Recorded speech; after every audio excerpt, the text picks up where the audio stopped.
নমস্কার বন্ধুরা, নন্দিতাস লিটল স্টোরির আর একটা নতুন ব্লগে সবাইকে স্বাগত জানাই। তো গত দুদিন ধরে বিভিন্ন কাজের চাপে আমার আর ভিডিও দেওয়া হয়ে ওঠেনি। আর কালকে যে ফ্লোরিংয়ের কাজ হবে তার জন্য দেখো ওই যে আজকে মাল চলে এসছে। বাসে করে মালগুলো কলকাতা থেকে এসেছে আর তারপরে এই যে ভ্যানে করে বাড়িতে এলো। তো এই বাক্সগুলোর মধ্যে রয়েছে এই রকম শিটগুলো, যেগুলো কিনা মেঝেতে পেস্ট করা হবে।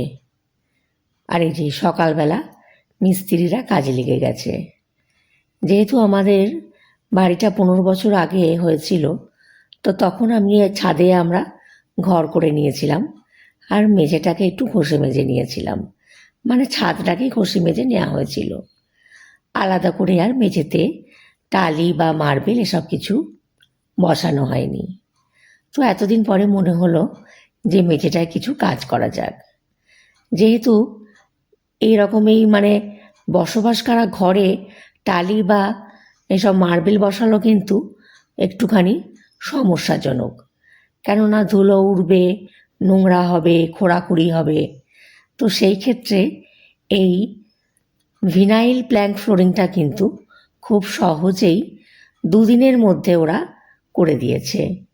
এই দেখো শিটগুলোর পেছনে একবার আঠা লাগিয়ে নেওয়া হচ্ছে আর মেঝেতে আর একবার আঠা লাগিয়ে দিচ্ছে, দিয়ে আর এই শিটগুলোকে পেস্ট করে দিচ্ছে। এই শিটগুলো আসলে বিভিন্ন রকম রাসায়নিক পদার্থ দিয়ে তৈরি করা হয়েছে, কিন্তু এগুলো কিন্তু খুব টেকসই হয়। ওরা বলছে এগুলো প্রায় 15 থেকে 20 বছর পর্যন্ত এখন এভাবেই চলে যাবে।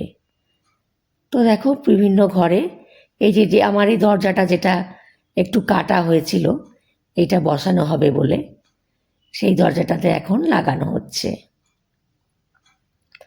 তো এইভাবেই পুরো ঘরটাতেই ওরা এগুলো লাগিয়ে দিল।